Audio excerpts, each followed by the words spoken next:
नमस्कार जय हिंद साथियों। तो आज हम लोग बात करने वाले हैं हिस्ट्री इतिहास के बारे में, जो कि बीए थर्ड सेमेस्टर का क्वेश्चन पेपर है 2025 एग्जाम में आया हुआ है। ये लगभग सभी यूनिवर्सिटी के लिए मान्य है। ये जो एक क्वेश्चन पेपर है ये एमजी के वीपी महात्मा गांधी काशी विद्यापीठ का पेपर है, लेकिन ये हर जगह इस तरह का एग्जाम पैटर्न आता है, तो उसके बारे में हम बात करने वाले हैं। और बाकी यहाँ पर एक चीज़ आप देख सकते हैं, यहाँ पे लिखा गया है एग्ज़ाम में कॉपी कैसे लिखें, मतलब एग्ज़ाम में कॉपी को किस तरह से लिखना है ताकि औरों की अपेक्षा आप लोग को ज़्यादा नंबर मिले और आपको बैक लगने का खतरा समाप्त रहे। तो वीडियो स्टार्ट करने से पहले मैं आपसे एक रिक्वेस्ट करना चाहूँगा कि अगर ये वीडियो आप देख रहे हैं तो आप अपने उन भाई बहन दोस्तों के ग्रुप में शेयर कीजिए, या उन भाई बहन या दोस्तों के साथ शेयर करिए जो ग्रेजुएशन एग्ज़ाम की परीक्षा देने जा रहे हैं या अभी देने वाले हैं या ग्रेजुएशन नाम लिखवाने वाले हैं, ताकि उनको ये पता चल जाए कि ग्रेजुएशन में कैसे लिखा जाता है, क्या किया जाता है, ताकि फुल मार्क्स मिलता है, जिससे कि बैक लगने का खतरा न रहे। तो चलिए फिर हम वीडियो को स्टार्ट करते हैं। जैसे कि यहाँ पर आप देख सकते हैं कि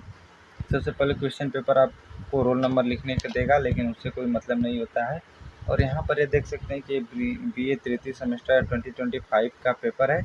बाकी इसमें जो दिया है, इसका मेन सब्जेक्ट जो है इतिहास एवं मध्यकालीन एवं आधुनिक भारत, मतलब कि इतिहास जो है कि मध्यकालीन एवं आधुनिक इतिहास है।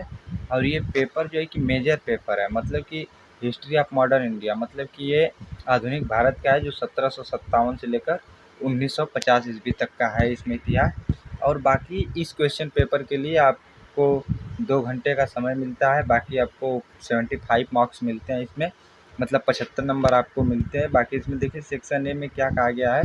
सेक्शन ए में कहा गया है, यहाँ पे लघु उत्तरीय प्रश्न होते हैं। इसमें कहा गया है कि सभी 5 प्रश्नों का उत्तर दीजिए। प्रत्येक प्रश्न 2 अंकों का है। प्रत्येक प्रश्न की उत्तर सीमा अधिकतम 50 शब्द है। जैसे इसके कहने का मतलब है कि एक प्रश्न लिखना है, इसमें आपको प्रश्न दिखाता हूँ।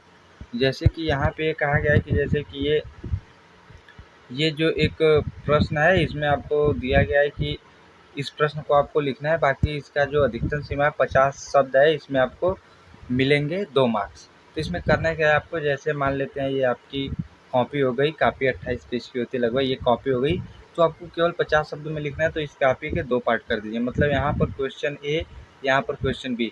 50 शब्द का मतलब आधे पेज में आप एक क्वेश्चन को लिखिए, एक पेज पर 2 क्वेश्चन लिखिए। इस तरह से आप लगभग इसमें 2.5 से 3 पेज यूज कर सकते हैं। इतना आंसर आपके लिए बहुत ही सटीक है। आप अधिक लिख देंगे तब भी एग्जामिनर घबरा जाएगा कि आखिर बच्चा लिखा क्या है, क्वेश्चन इतना लिखने लायक नहीं था तो इसमें क्या लिखा है, इस तरह से घबरा जाएगा। बाकी आपको एक पेज पे केवल 2 प्रश्न लिखने हैं। इस तरह से आप यहाँ पे 3 पेज फंसा सकते हैं, मतलब 3 पेज पे एक क्वेश्चन हो जाएगा।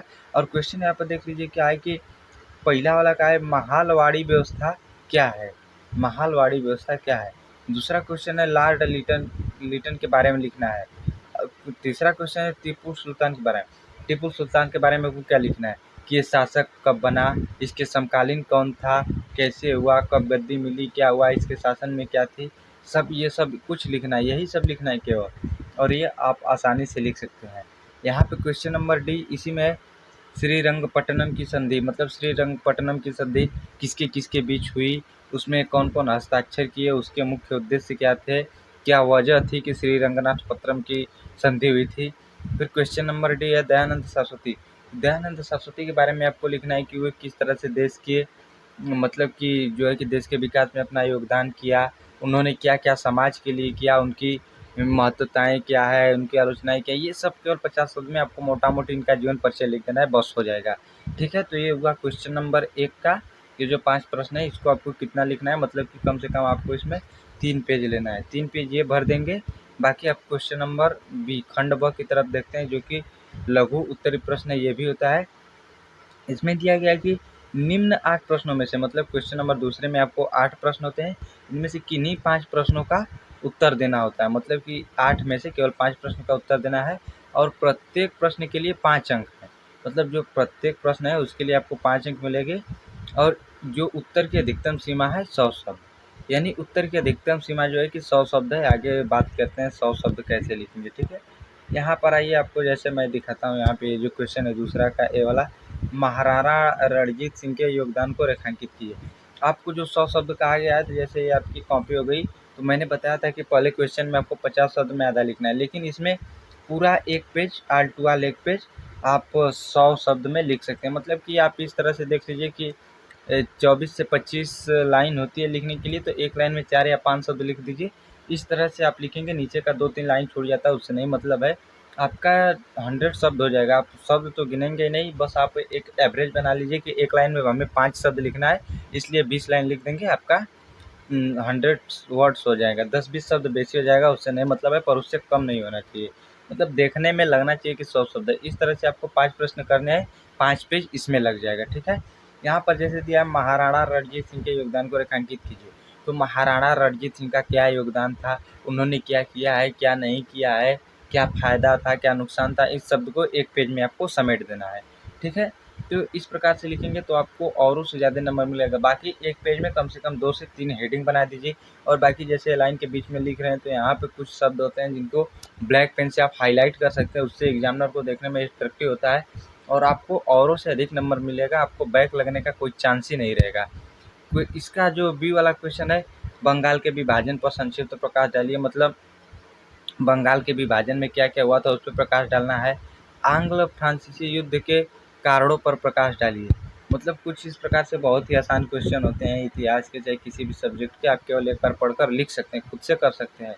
क्वेश्चन नंबर डी है कि भारतीय भारतीय पुनर्जागरण में राजा राम मोहन राय के योगदान पर प्रकाश डालिए। मतलब भारत के पुनर्जागरण में राजा राम मोहन राय का क्या योगदान था, इन्होंने क्या किया है। जैसे राजा राम मोहन राय ने सती प्रथा का अंत किया, तो इसमें आप एक हेडिंग डाल दीजिए कि सती प्रथा का अंत किया इन्होंने, ब्रह्म समाज की स्थापना की। इस तरह से 2-3 हेडिंग डालकर आप लिख सकते हैं, और उसमें जो सन है उसको आप ब्लैक पेन से हाईलाइट कर देंगे, एग्जामिनर और भी अट्रैक्टिव हो जाएगा, आपकी कॉपी देखने में बहुत ही बेहतरीन लगेगी, ठीक है। क्वेश्चन नंबर 5वां है, भारत में कृषि के व्यावसायीकरण के प्रभाव को रेखांकित कीजिए। इसमें जो भारत में व्यावसायीकरण मतलब कृषि का जो बिजनेस है, कमर्शियलाइजेशन है, उसमें आपका क्या क्या प्रभाव पड़े हैं, मतलब उससे क्या नुकसान हुआ है, क्या उस पर प्रभाव पड़े हैं, उसको प्रभावित करने वाले कारक क्या हैं, किस तरह की समस्याएं, उसको आप लिख सकते हैं पूरा का पूरा, ठीक है। बाकी क्वेश्चन नंबर 6वां देख लेते हैं।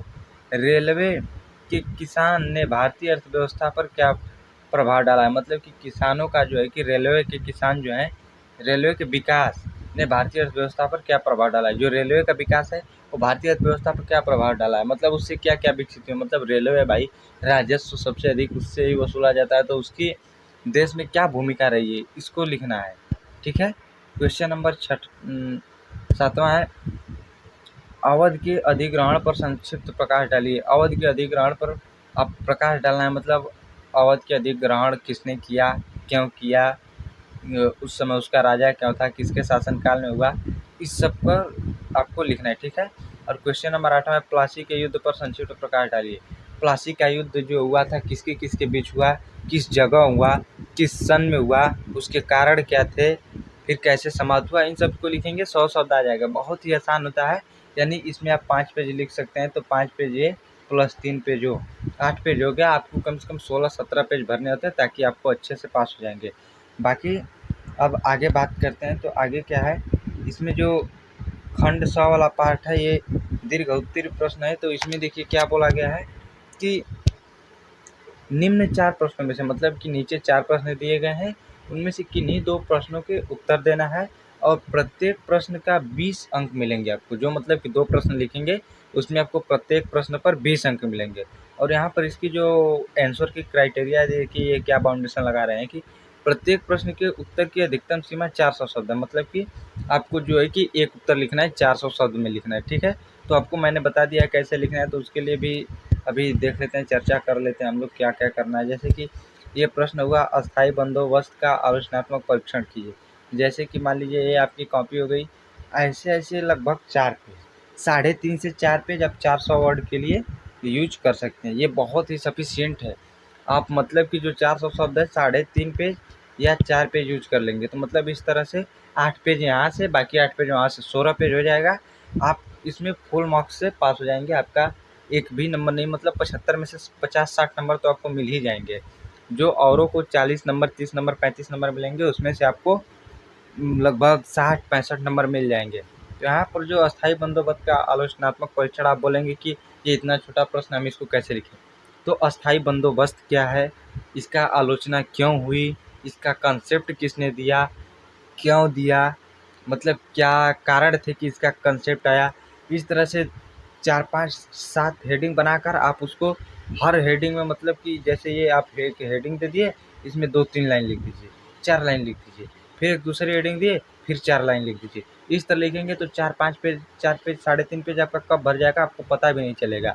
बाकी आपको यहाँ पर जो ऑप्शन चूज़ करने के लिए 4 प्रश्न में से 2 प्रश्न दिए गए हैं ना, 2 प्रश्नों में से आप ऑप्शन चूज़ कर सकते हैं। जो प्रश्न आपको आसान लगे आप पढ़ कर जाएँगे, जो प्रश्न आपको देखने में लगेगा कि ये मुझको आ रहा है उसको लिख दीजिए आराम से, कोई दिक्कत नहीं है। और 400 शब्द बहुत अधिक शब्द नहीं होते हैं, आप लिखना चाहेंगे तो 8-10 पेज एक ही प्रश्न पे लिख देंगे, आपको बोरियत फील नहीं होगा, आपको ये नहीं लगेगा कि अब आप सोचेंगे घबरा कर कि अब मुझे बंद कर देना चाहिए, ठीक है। और यहाँ पर देखिए क्वेश्चन नंबर भी है कि भारत में रेलवे के विकास पर प्रकाश डालिए, मतलब भारत में रेलवे का विकास कैसे हुआ। तो यहाँ इसका जो प्रश्न है लिखने के लिए आप शुरुआत करिए कि भारत में रेलवे कब आया, किसके शासनकाल में आया, कहाँ से उसकी शुरुआत हुई। जैसे भारत में रेलवे की शुरुआत 1853 में लॉर्ड डलहौजी ने की, मुंबई से थाने के बीच में। यहाँ से शुरू करिए, बीच बीच में जो परिवर्तन हुआ, पहले भाप का इंजन आया, फिर कोयले का इंजन आया, फिर कुछ इस तरह से प्रकार के प्रोविज़न हुए, अब इलेक्ट्रिक से चलने लगी, फिर उसके बाद वंदे भारत आई, मेट्रो ट्रेन आ गई, फिर उसके बाद इस तरह से उसके विकास पर पूरा संक्षिप्त टिप्पणी आपके ये दैनिक जीवन में आप इसको देख सकते हैं। तो आप इसको लिखने में आपको बहुत ही आसानी होगी, ठीक है। आपके ये लाइफ का प्रश्न है, इसको आप आराम से बिल्कुल एक सिंपल वे में आप इसको लिख सकते हैं। आपसे बढ़िया और कोई नहीं समझा सकता, क्योंकि आपके आँखों के सामने की दैनिक दिनचर्या है, ठीक है। इसके लिए क्वेश्चन नंबर तीसरा है कि लॉर्ड रिपन के सुधारों का परीक्षण कीजिए। लॉर्ड रिपन के सुधारों में क्या-क्या हुआ, मतलब लॉर्ड रिपन ने क्या-क्या सुधार किया, कैसे किया, क्यों किया, ये सब बात आप लिख सकते हैं। और यहाँ पे क्वेश्चन नंबर डी है कि बक्सर के युद्ध के कारणों एवं भारतीय राजनीति पर उसके प्रभाव का आलोचनात्मक परीक्षण कीजिए। आलोचनात्मक का मतलब उसकी कमियाँ होती हैं, मतलब कि बक्सर के युद्ध जो थे उसके कारण जो थे उसकी कमियों को आप बताइए, क्या उसकी कमियाँ थी, क्यों युद्ध हुआ और भारतीय राजनीति पर उसका क्या प्रभाव पड़ा, मतलब आज के जीवन में उसका क्या असर है। कोई भी युद्ध होता है या क्रांति होती है तो उसका कुछ न कुछ रीज़न होता है, उसके कुछ न कुछ प्रभाव पड़ते हैं, तो क्या प्रभाव थे, कैसे थे, इन सब चीज़ों को आप लिख सकते हैं। बाकी यही प्रश्न आपको बाइलिंगुअल लैंग्वेज में मिल जाएंगे, मतलब इंग्लिश और हिंदी दोनों बच्चे इसको एक ही साथ कर सकते हैं, एक ही पेपर होता है। आप इंग्लिश मीडियम के हैं तो वो भी, और हिंदी मीडियम के हैं तो वो भी, दोनों लोग आप कर सकते हैं। बाकी अगर वीडियो अच्छा लगे तो चैनल को, वीडियो को लाइक कीजिए, और चैनल पर नहीं तो चैनल को सब्सक्राइब जरूर कीजिएगा। और इस वीडियो को अपने दोस्त भाई बहन के ग्रुप में ज़रूर शेयर कीजिएगा। आप वीडियो के अंत तक जुड़े रहें, इसका बहुत बहुत धन्यवाद आपको। तो फिर मिलते हैं एक नई सुबह नई वीडियो के साथ, तब तक आप मस्त रहिए, बिंदास रहिए, धन्यवाद।